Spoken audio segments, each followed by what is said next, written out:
Bonsoir et merci de nous ouvrir vos portes pour une rencontre exceptionnelle, une rencontre qui a déjà changé des millions de vies et peut-être la vôtre ce soir.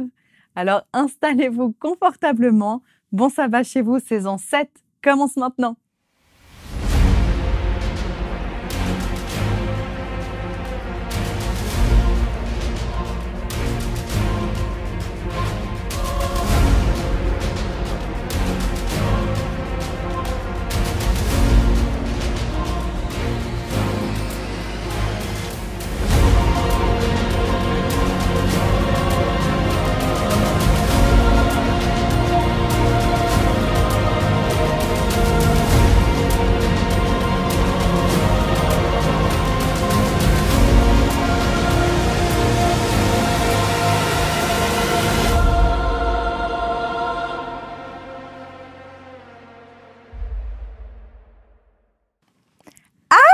Mais vous êtes déjà là?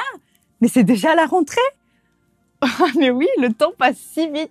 J'ai passé les vacances à lire un livre passionnant. Je n'ai même pas remarqué que c'est déjà la rentrée de notre émission Bon sabbat chez vous. Bienvenue à tous. J'espère que vous avez passé un bel été.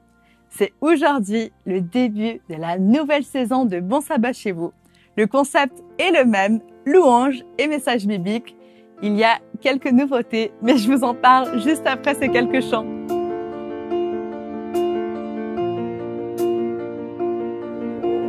Tes voix dans ma tête ne cessent de me dire que je ne suis rien.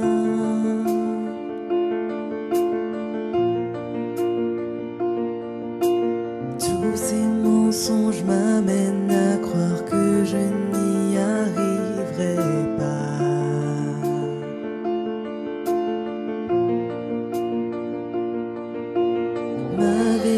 Se résume-t-elle qu'à des moments de haut, de bas?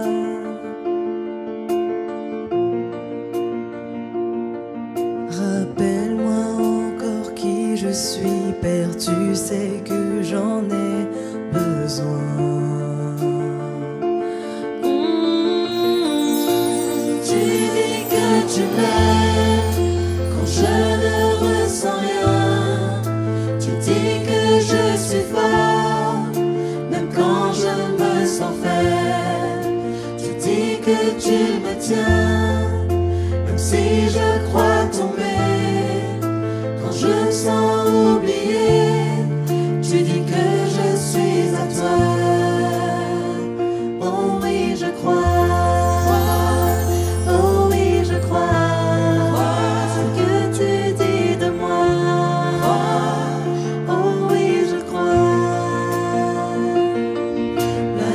Chose qui compte à présent, c'est ce que tu penses de moi.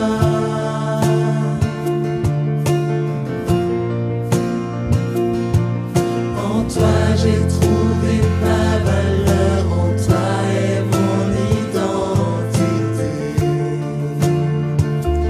Oh, oh, tu dis que tu m'aimes quand je ne ressens rien. Même quand je me sens faible, tu dis que tu me tiens, même si je crois tomber. Quand je me sens oublié, tu dis que je suis à toi. Oh oui, je crois. Oh oui, je crois. Ce que tu dis de moi.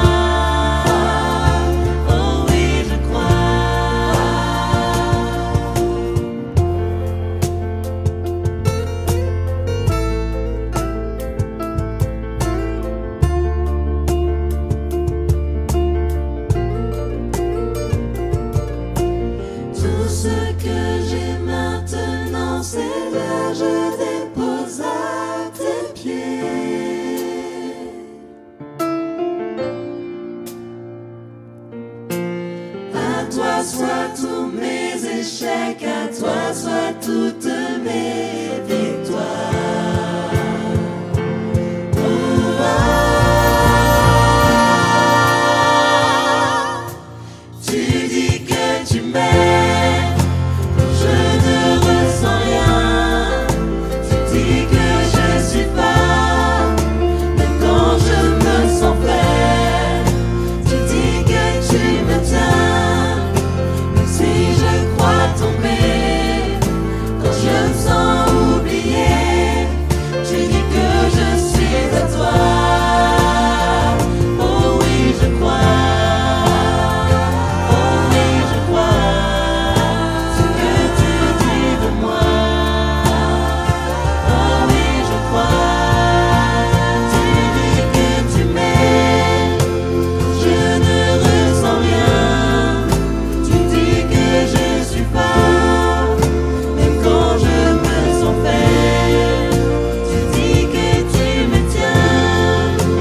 Nous entamons donc ce soir la 7e saison de Bon Sabbat chez vous. Comme d'habitude, nous allons ensemble chanter, prier et étudier des textes de la Bible liés par un même thème. Pendant les prochains mois, nous allons nous pencher sur des rencontres exceptionnelles entre des hommes et des femmes et Jésus. D'où le nom de cette nouvelle saison très explicite, Rencontre avec Jésus. La nouveauté, c'est que cette saison est inspirée de l'ouvrage Rencontres décisives, écrit par le pasteur Roberto Badenas. En fait, il a écrit 3 livres sur le sujet et en titre des enseignements qui sont utiles pour faire grandir notre foi, aujourd'hui encore. En suivant le concept de ces livres, Bon Sabbat chez vous racontera chaque semaine la rencontre particulière d'un personnage biblique avec Jésus, pour nous amener à rencontrer nous-mêmes un peu plus personnellement le Christ chaque vendredi soir. Et pour lancer cette nouvelle saison, qui de mieux que l'auteur lui-même de ce livre inspirant? C'est donc avec grand plaisir que je laisse la parole au pasteur Badenas.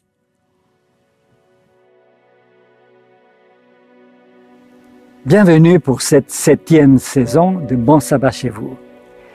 Elle portera sur le thème de la rencontre avec le Christ. J'ai la joie de commencer ce début de sabbat avec les premiers versets de Luc, chapitre 11. Pourquoi prier? J'ai beaucoup de respect pour les gens qui prient. J'imagine que voir prier Jésus a dû être assez impressionnant.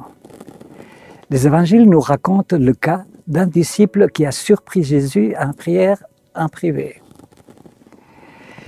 L'expression de Jésus en prière semble l'avoir impressionné au point qu'il a osé lui demander « Apprends-moi à prier ». Le texte biblique raconte cette rencontre en très peu de mots. Luc 11, 1. Il dit ainsi: Jésus priait un jour dans un certain lieu. Lorsqu'il eut achevé, un de ses disciples lui dit « Enseigne-nous à prier ». Mais ce récit, bien que bref, évoque l'un des enseignements les plus frappants des évangiles. Ce disciple, comme tous les autres, avait cru jusque-là qu'il savait prier. Il priait plusieurs fois par jour depuis sa plus tendre enfance. La prière faisait partie de sa routine quotidienne. Il avait dit des milliers de prières lors des services religieux avec sa famille et en privé. Les prières représentaient une partie importante de sa vie religieuse, mais en réalité, il aurait presque pu s'en passer sans que son existence change. La prière lui donnait un sentiment de paix bienfaisant. Lorsqu'il se trouvait en danger, lorsqu'il en appelait à Dieu, ce qu'il faisait presque automatiquement, il avait le sentiment réconfortant d'avoir au moins fait sa part. Et il n'avait aucune preuve tangible que ses prières ne lui avaient été d'aucune utilité. Pour lui, c'était cela la prière. Or, après avoir vu Jésus en prière, il avait découvert que la vraie prière était autre chose. Au cœur de sa vie avec Jésus, il apprendrait que lorsqu'il faut renoncer à certains aspects de la vie religieuse et ne garder que l'essentiel, ce qui peut être conservé même dans la plus grande solitude ou en prison, on peut se passer de tout, sauf de la prière. Le vrai souffle de l'âme. Face à la prière, tout acte religieux est secondaire. Il est possible d'être croyant sans appartenir à une confession religieuse. Il est fréquent d'accepter les valeurs d'une religion sans accomplir les rites. Mais il n'est pas possible d'avoir une vie spirituelle authentique sans prier. Parmi ceux qui se considèrent croyants, nombreux sont ceux qui pratiquent encore les cérémonies de leur religion. Certains assistent même régulièrement aux offices religieux. Mais combien y en a-t-il qui vivent profondément la prière? Si la religion est une relation, La prière est l'expérience qui concrétise cette relation. C'est pourquoi, au cours de son ministère, Jésus insiste tant sur l'importance de la prière. Son but principal est de nous mettre en contact avec Dieu. Formulé ainsi, cela semble très élémentaire, mais c'est l'essentiel.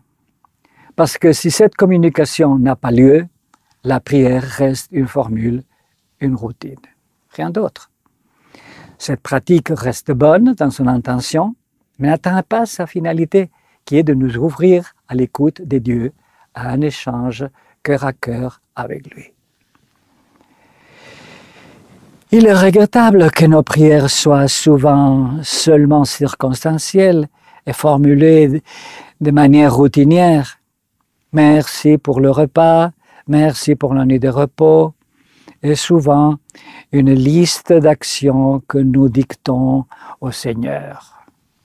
Il doit bénir telle personne, guérir celle-ci, donner à manger aux malheureux et m'aider à réussir mes examens.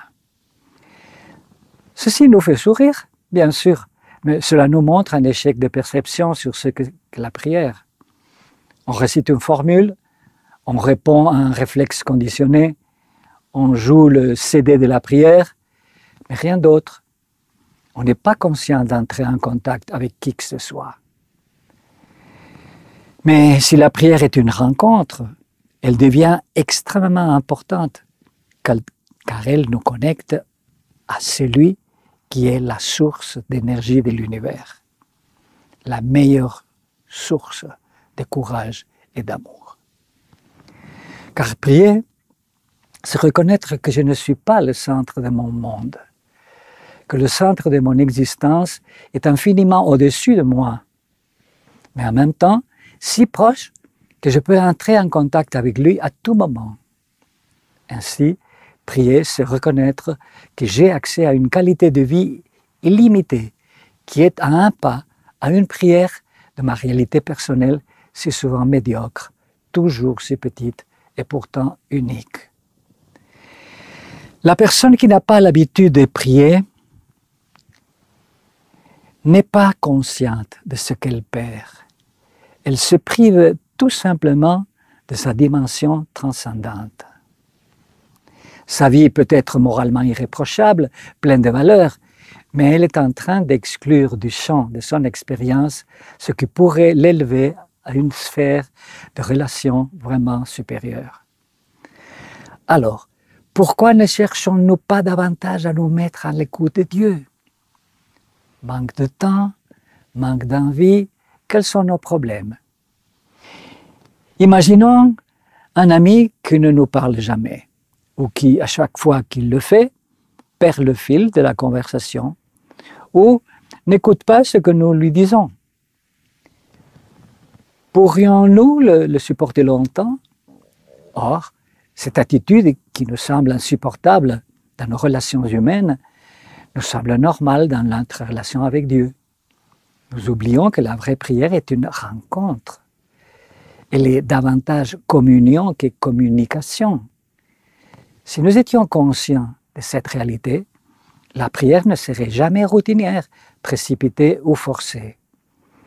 Si nous nous rendions compte qu'à ces moments privilégiés, le Créateur de l'univers nous écoute et nous parle, notre vie spirituelle serait complètement transformée. L'une des découvertes les plus humiliantes, mais aussi les plus enrichissantes que j'ai faites en lisant les évangiles, c'est que certaines de mes prières étaient païennes. Oui, païennes. Les païens de l'Antiquité offraient des sacrifices et des supplications à leurs dieux pour leur demander de l'aide, pour les apaiser ou pour les faire changer d'attitude. Nos prières ne semblent-elles pas aussi parfois des grands efforts pour sensibiliser Dieu à des situations qui semblent ne pas l'affecter? Beaucoup de nos prières me semblent païennes parce qu'en plus, elles s'expriment dans l'impératif, comme une liste de commandes. Nous prions comme si nous devions changer Dieu.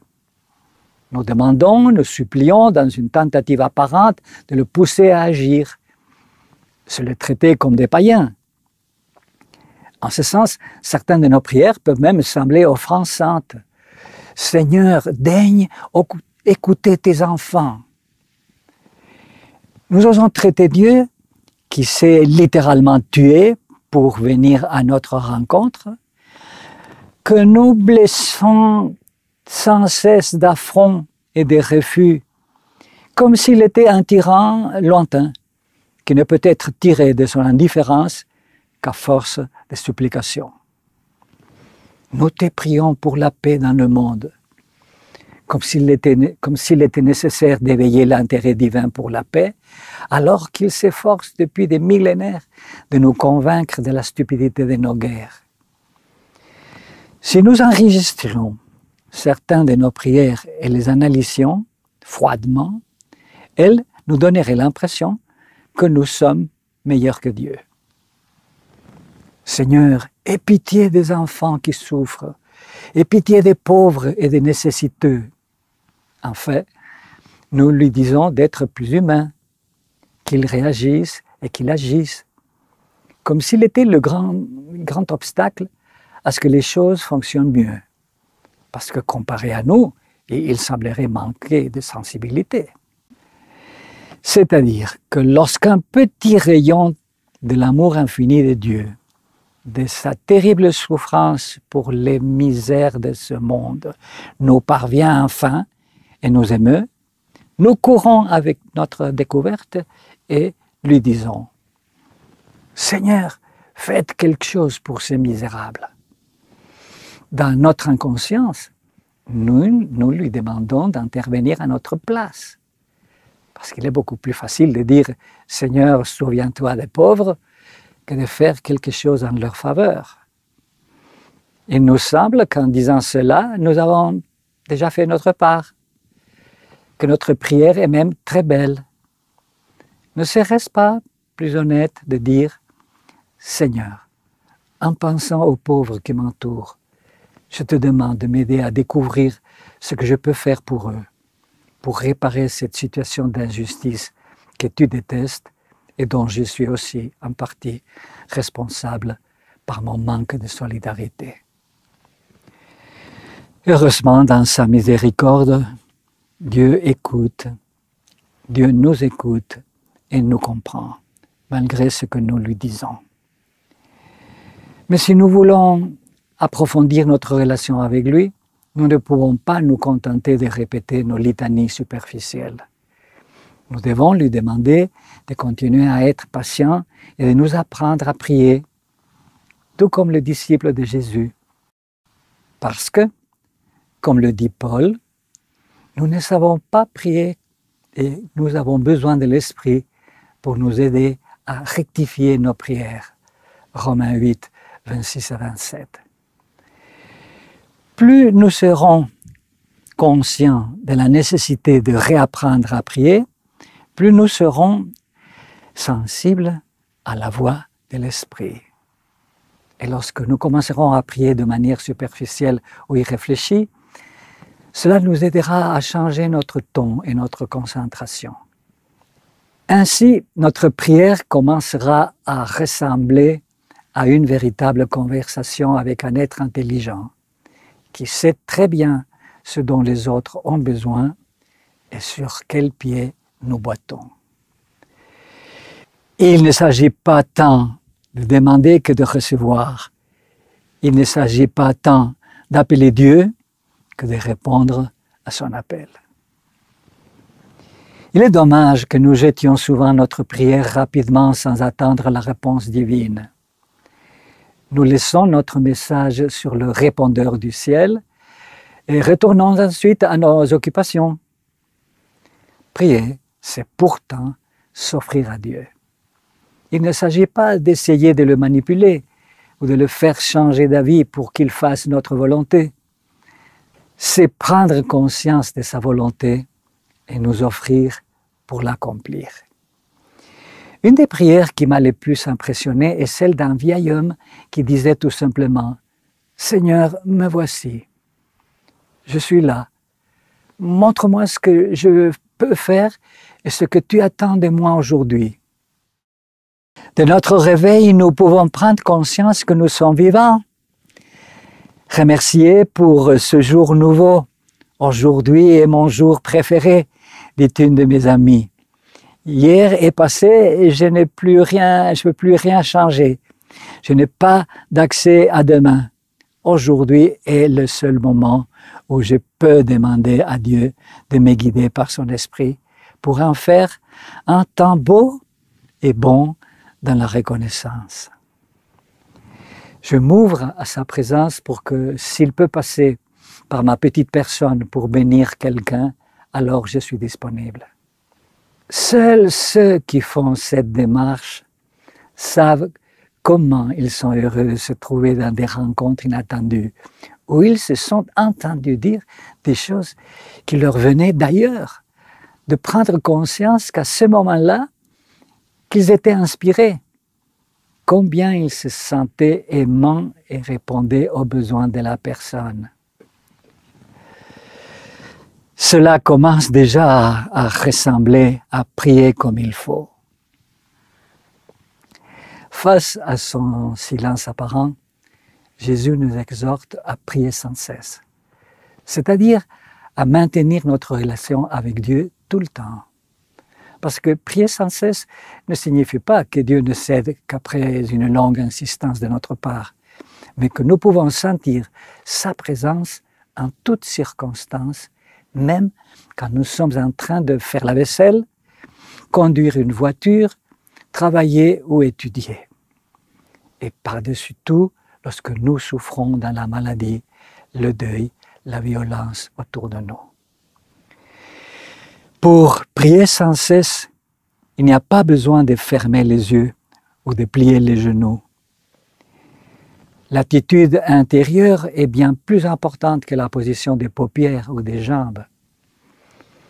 Prier sans cesse, c'est tout simplement être toujours ouvert au dialogue, prêt à écouter et disponible pour servir.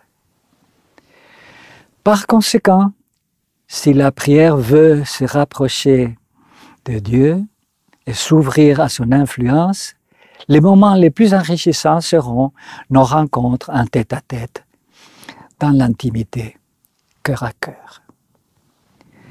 Certains objectent que si Dieu sait tout, pourquoi prier?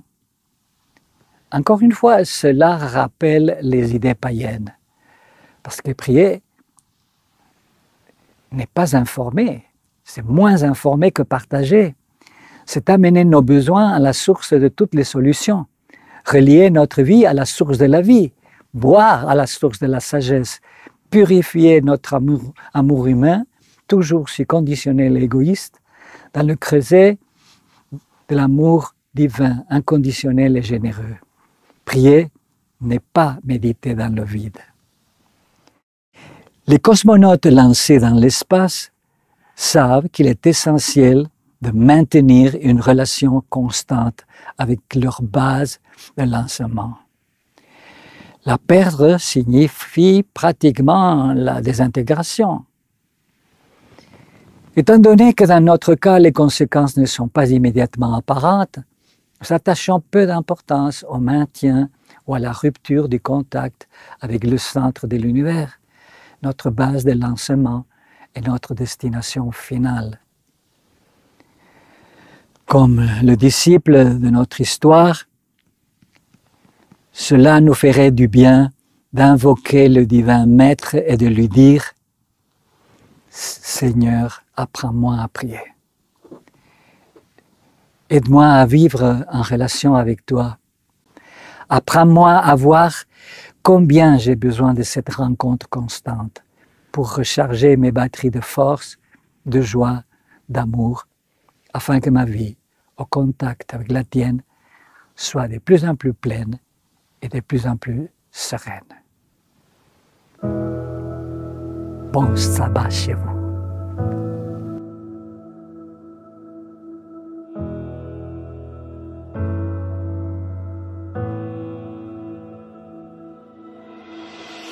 Je ne sais pas de quoi demain sera fait. mais je suis certain que tu m'y attends déjà. Je ne connais pas toutes les lignes de ton projet, mais je sais qu'il s'accomplira. À chaque nouveau matin, c'est nouvelle bonté. À chaque nouveau défi, c'est nouvelle grâce. Tu n'es pas du genre à laisser tomber, et tu ne vas pas commencer avec moi. Non, tu ne vas pas commencer avec moi. J'ai vu ta main agir bien trop de fois pour oublier si facilement. Tu m'as conduit de victoire en victoire. Je n'oublierai pas facilement ta fidélité.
Je fixerai les yeux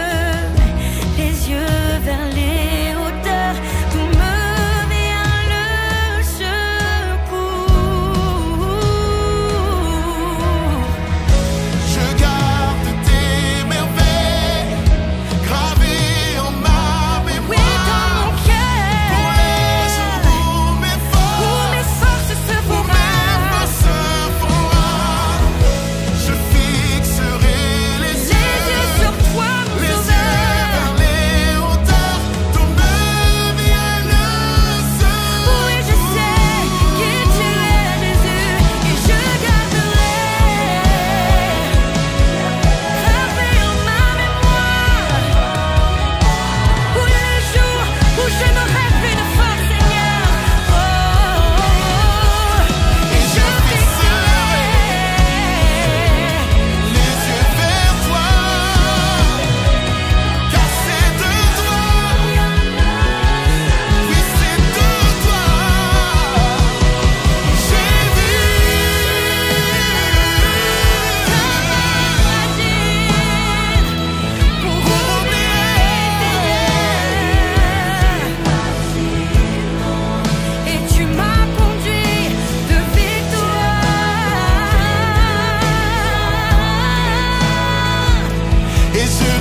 Seigneur, aujourd'hui,